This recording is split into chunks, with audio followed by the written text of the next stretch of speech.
everyone, and welcome to a very special and something I'm very excited about, another Transversity podcast. And this one is a special edition all for Lesbian Visibility Week. And I am absolutely honoured to be joined by the incredible, inspiring and iconic Linda Riley, as well as another one of the Transversity Executive Directors, Arlene McDermott. So just a quick little bit about me. My name's Sarah, my pronouns are she, her, and I'm one of the Exec Directors of Transversity.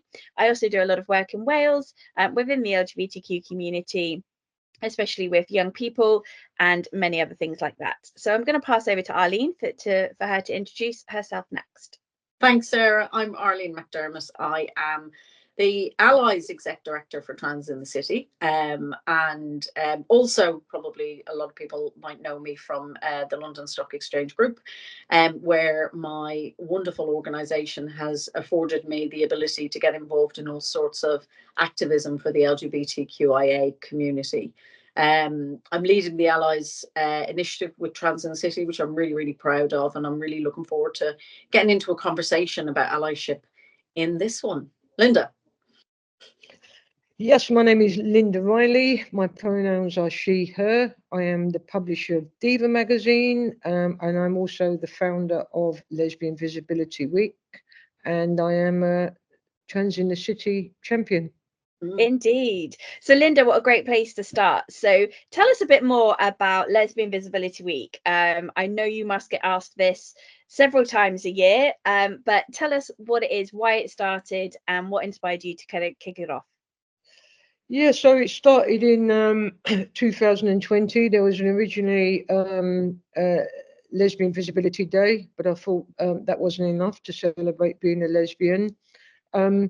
Also, I felt very strongly at the time. I was coming to a time where I was introducing myself to people as a cis lesbian, and people were kind of giving me like looks like I might somehow be transphobic because I was coming out as a cis lesbian, etc. And yeah, I knew within the community through my work with DIVA and all the people I've met that it was a very small minority of very loud transphobic voices, and I wanted to do something quite special that would showcase actually how inclusive cis lesbians are. Which is what made me come up with the idea of Lesbian Visibility Week in a nutshell. Absolutely. And I can tell you that, you know, in the last few years, 2020 is obviously quite recent, but in the last few years, it's clearly gone from strength to strength. And, there's been more events, more things happening, and it's been really good to see. Arlene, tell me a little bit about how you've been involved with Lesbian Visibility Week in the past and why it's important to you.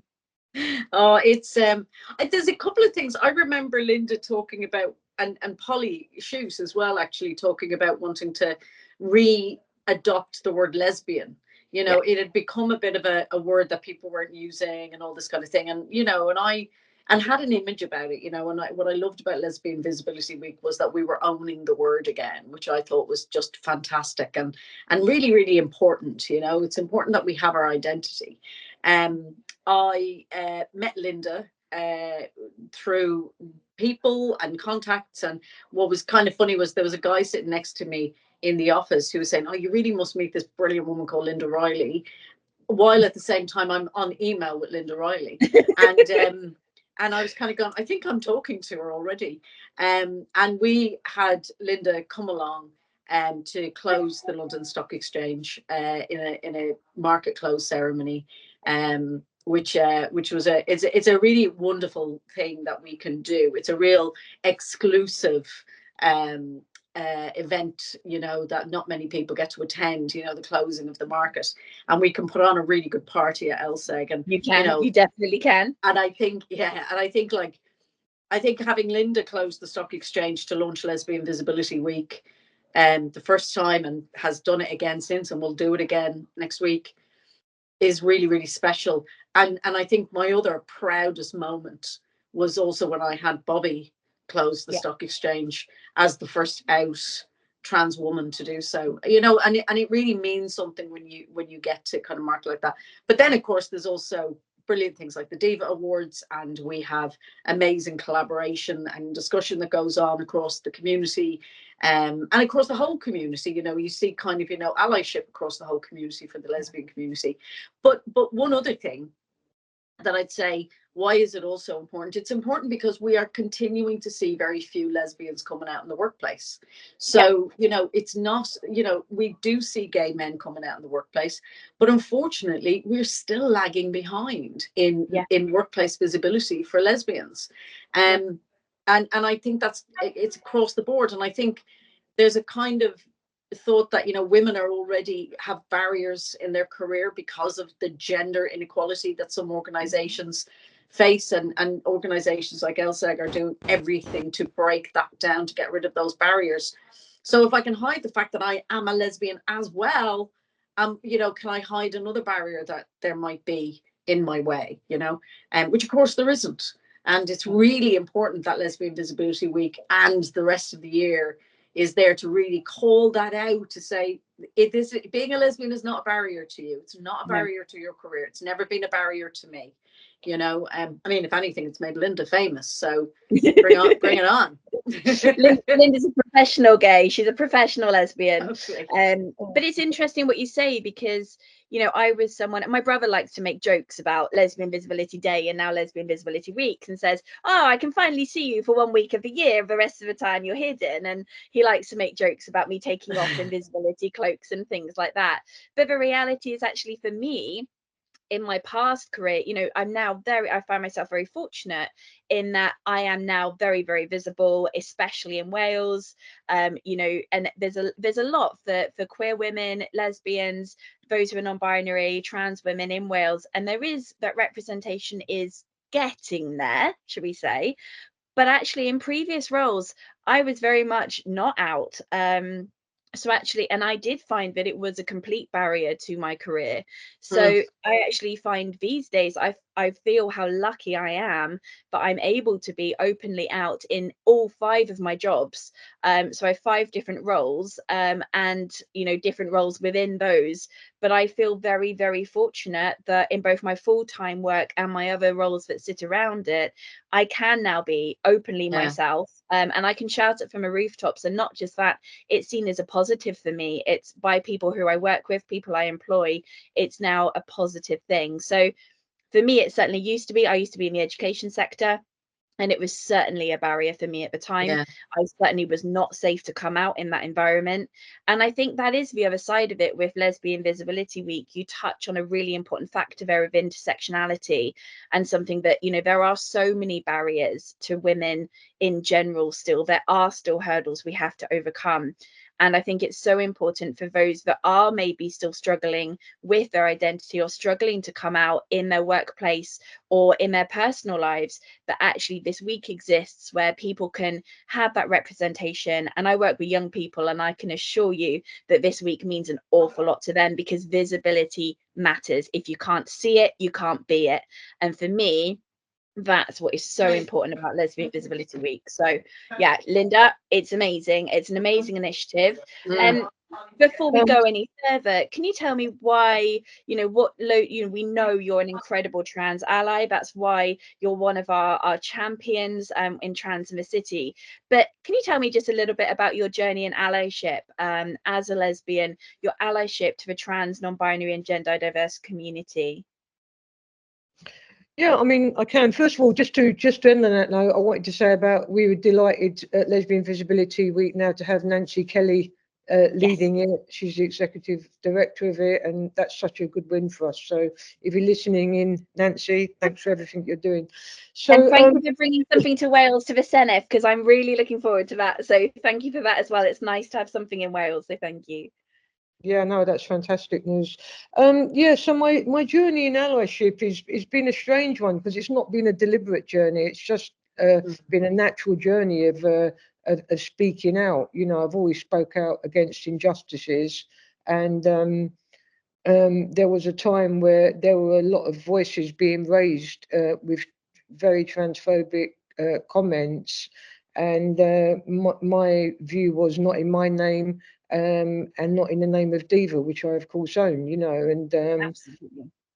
it wasn't a deliberate attempt to be an ally, but I just felt it was my duty to speak out, and you know, to be called an ally. I'm very proud of that, but at the same time, I wanted to speak out and just say, hey, you know, this is a small minority of very, very loud voices making a big splash, having a lot of contacts with right-wing media, and it was just nothing that DIVA wanted to be part of, and nor did I personally.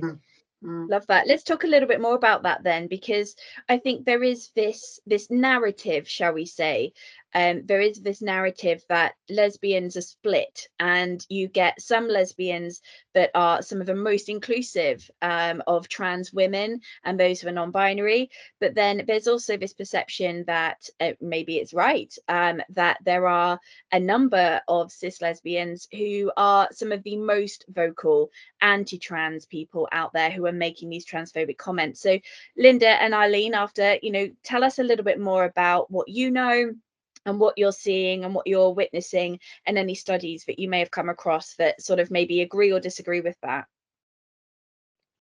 Do you want to go ahead, Linda? No, you go, Arlene, with this.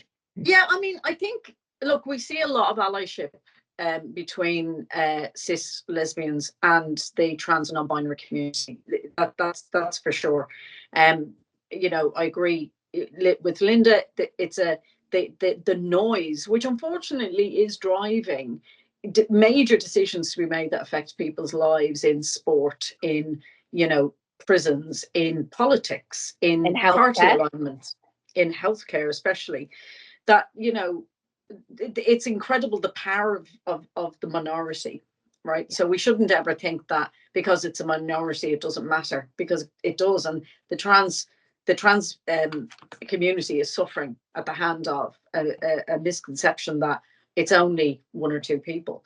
So what we know is that, you know, we know from a report that was sponsored last year during Lesbian Visibility Week by DIVA and was run by Kantar, that, you know, that lesbians do make up a large number of the allyship that the trans non-binary community have.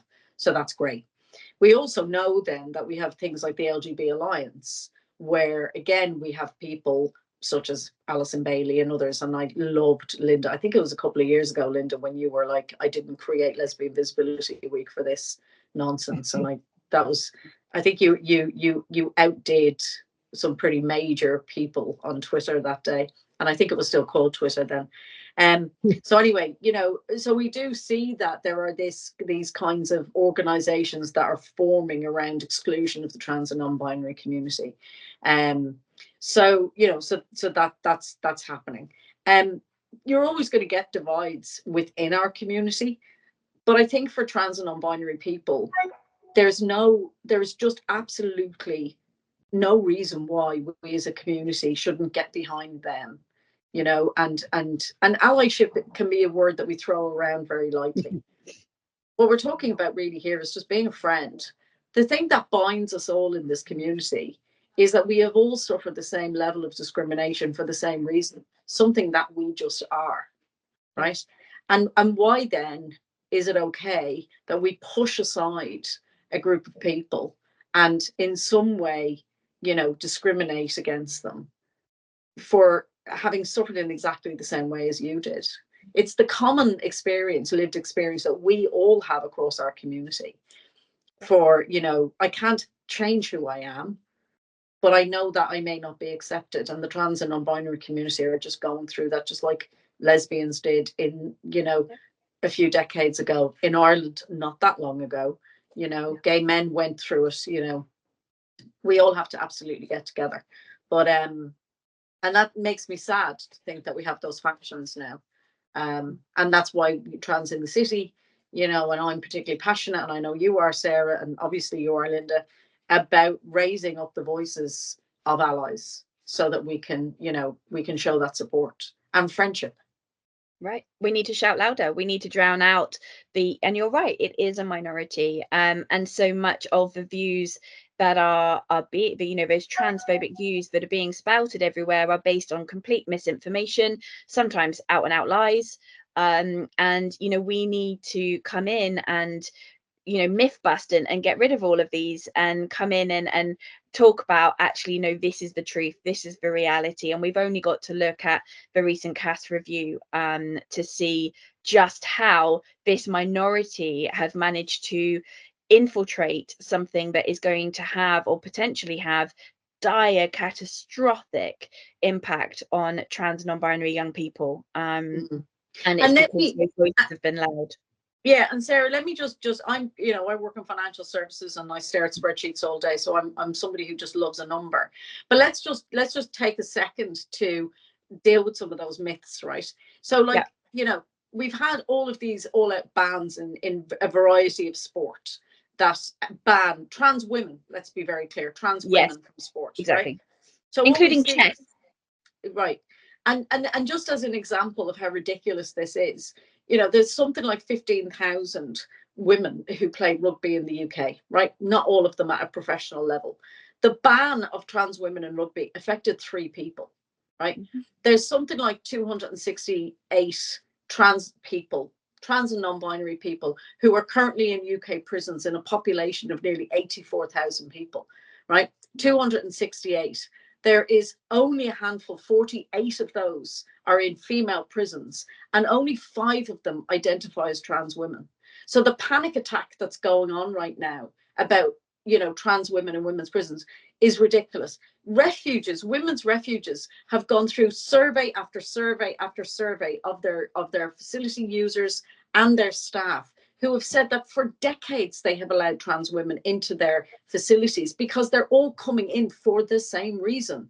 They're all coming in and seeking the help and have a common problem that basically is there to be solved by those refuges.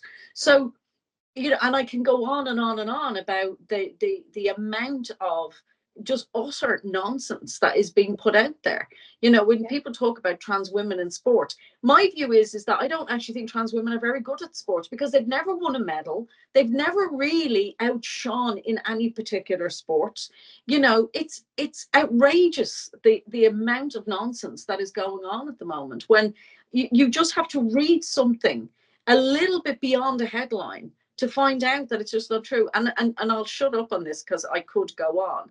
There was a recent article, and it was, I can't remember who put it out, but it was put out, and it was an article that I think it was Venus Williams who said that she was not going to compete against a man. Okay.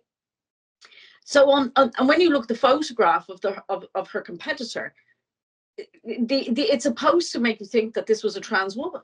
It wasn't. It was a biological woman. It was a cis woman. So it was like, again, it was like, Venus Williams, I'm not going to play against a man. Okay, you're not, you know? So it was this kind of, and actually when you read the article, it's not actually what she said at all. So again, it's I don't understand why we're, you know, why there is such an obsession with this. I don't get it. I really don't. Well, actually, but it boils down to actually misogyny is what it boils down to. Is actually, it boils down to a fear of men, and that all men are predators, and that trans women are, and I hate this, but trans women are men in dresses, which is not the case. Trans women are women, full stop, end of. Let's clear that up right now before anything else. And trans women can be lesbians, trans women can be pansexual, they can be bisexual, but trans women are women, trans men are men. And, you know, again, statistically, there are more trans men out there than there are trans women. So why are we targeting, not we, obviously, but why are people targeting trans women? And Arlene, you and I could rant all day about this, because it is infuriating. It is not fair. And it is catastrophic. It is literally catastrophic. It is costing people's lives. Let's not mess around on this anymore. It is costing people's lives. And that is, you know, that is not in any shape or form. It's not acceptable. Linda, apologies, but we've got on a little rant here. But anything you'd like to add to our rants? Would you like to join in, Linda? No, I definitely could join in on the rant all day long as well. But something I picked up there when Arlene spoke, when she said about lived experience, and you know, and that is part of the reason I do speak up, because I have lived the experience. I have lived through the 80s. I have lived through the experience of going into a toilet and coming outside and security being because a boyfriend sent their cisgendered girlfriend in, and their girlfriend thought I was going to attack them in the bathroom because I was a lesbian, so I've been through all that, and I'm certainly not going to like turn around on the other foot and say, hey, well, I lived that experience, but I'll just treat somebody else in the same way. It's just a ridiculous notion. Yeah, absolutely. 100%. I completely agree with this. Let's try and turn this onto what we're doing. We've talked about the massively beneficial impact that Lesbian Visibility Week has, and actually DIVA in itself has, on this inclusion, and actually being an advocate and amplifying the voices of trans women and those who are non-binary. That's something that DIVA has been astoundingly good at. But let's talk a little bit more about the different things that's happening. Arlene, what else do you know that's coming up, that's happening in the next sort of couple of months, that is going to give more opportunities for this real visual allyship, and maybe some more chances for us to dispel some of these awful myths that are out there right now? Yeah, so look, we're beginning to kind of kick around a set of statistics similar to the ones that I just mentioned. There's you can't debate the number, right? It's not an opinion, it's a fact. And we want to get behind the nonsense and arm our allies with information that really allows them to say, okay, so you're bringing out legislation for 3 people. I've never seen anything like that happen before, quite frankly. So we want to arm our allies, and we are going to be. And if anybody wants us to, come along and speak about allyship and arm you with some facts, and we have some brilliant infographics as well, then we can share that. The other thing that I'm sort of really happy to announce on this podcast, we've been talking about it, but officially announce, is that we're also going to organise what we're calling Party at the Plinth.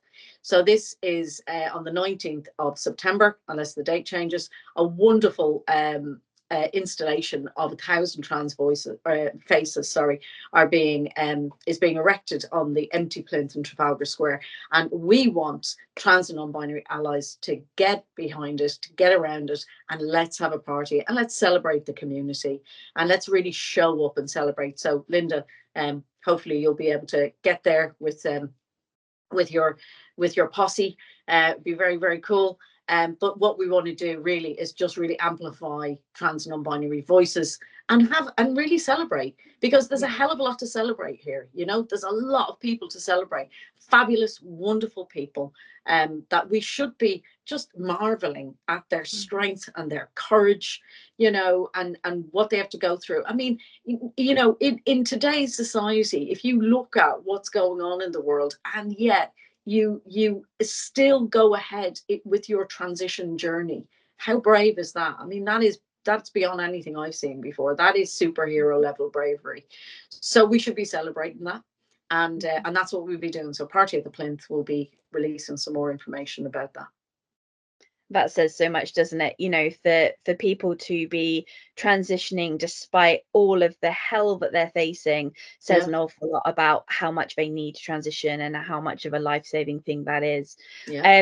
Linda, talking about celebrations, 30th DIVA Awards coming up very, very soon. I mean, that in itself, let's just take a second to recognize what an amazing achievement that in itself is. I know that Arlene and I are both looking forward to it. They're letting me out of Wales again, which it's like letting me out. But yeah, we're very much looking forward to it. But I mean, that really is an opportunity, and you do this a lot, of actually really celebrating everyone within the community.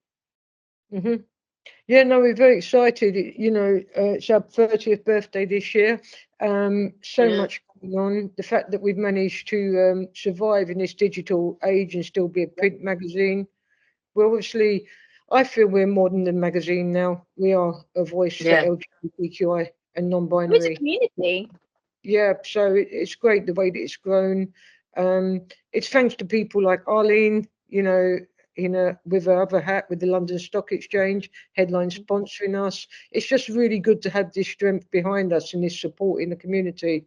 It's a great feel. And I think from what I remember last year, and I could be wrong, practically every winner that stood on that stage, if they were an ally, stood up and said, you know, Yep. I support my trans siblings. It was a great feeling, and huge support in the room for the trans community. Yeah. Yeah, there was definitely. It was really great to see that, actually. And you know, it's just so lovely when people are able to show up to, you know, your events, Linda, Diva being just one of them, right? So, you know, you've got the Rainbows, the European Diversity Awards. And what I love about that is that the authenticity of the people there. You know, I went to a lawyers awards. Oh, that was different. And I mean, lovely. But it is you know, it's my day job, and I'm not a lawyer, but it is my day job to mix, and really great people, really inspiring people. But it wasn't the color kind of full scheme and incredible authenticness that you bring to, you know, to the community. And I think that's what's so amazing about what you do. And not just that, Linda, I know, you know, any of us can reach out to you at any time, and you're always there for us, you know, as head lesbian, as you're well known as. So Indeed. Well, if we've got trans elders, then I think we have to have lesbian elders too, don't we now? And yeah, talk about Bobby and Emily being our trans elders, and yeah, I think we need lesbian elders now too. Wow. But you know, Diva is extraordinary, and Diva actually plays a part in me, and maybe my coming out. But actually, for me, you know, I didn't see my first openly out person until I was 18 and I left home. You know, I was born in 1985, and very much, you know, I had girlfriends, but it was very much behind closed doors. And yeah, it was very much we didn't even have to say to one another, we're not going to talk about this outside of this, because we just knew that it was dangerous and we never would. But I remember to this day buying my first copy of Diva and having a feeling that I belonged to something, whereas potentially up until that point, I was weird, broken, and alone. And Diva played a massive part in me actually being able to accept who I was, because, like I said, if you can't see it, you can't be it. And it was a massive part. So I'm on a personal level here, Linda, going to genuinely thank you for that, giving me that moment of feeling that actually who I was okay. And it was the first time I'd felt that. So Diva's played a massive part, and I'm really looking forward to seeing you again at the awards very in the next few days. But yeah, any last thoughts from you, Arlene, and anything you want to sort of round this up, those final words from you? I think just, you know, I suppose to anybody who is wondering how they can get involved with trans and non-binary allyship, have a look at the Trans in the City website. Have a look at how you can get involved with Trans in the City. You know, we're all about advocacy and uplifting of trans and non-binary voices, especially in the workplace. You know, we're doing everything we can to make the community feel loved and supported. You know, and it's great working with Linda to you know, to continue that, and to join forces with Lesbian Visibility Week to, you know, make that happen. So, you know, and party at the Plinth, look out for it. Party in Plinth. Linda, anything from you? Yeah, just to say how delighted we are to be partnering with Trans in the City on Lesbian Visibility Week. I haven't had anything to drink. And just, you know, it's a good feeling, you know, because although it's all about celebrating lesbians, remember the, you know, the subline, the subheading is an event for all LGBTQI women, non-binary community. And I think that's really important to remember. And I think anybody coming to an event will see that. Yeah, absolutely. The atmosphere at your events, like Arlene said, is second to none. And yeah, I'm looking forward to having that safe space at the next time. final thing for me is a massive thank you. You know, Arlene, I'm very fortunate that I get to work with you on a regular basis. Linda, our paths cross several times a year at various things, but both of you, thank you so much for your time, your passion, your dedication, and your commitment to making sure that we are all as allies doing the most we can do for the trans non-binary community. It's an absolute honor to have had this conversation with you both. And for those of you who are listening and watching, thank you for tuning in. We hope that you have learned something from this, or maybe it's just empowered you a little bit more to learn about how you could be more involved with either Lesbian Visibility Week or in particular Trans in the City. So please, as Arlene said, do have a look at the Trans in the City socials, Trans in the City website, and get in touch if you'd like to get involved more with anything that we do. Thank you again, both of you, and I look forward to talking to you again soon. Thank you both. Thank you. Thank you.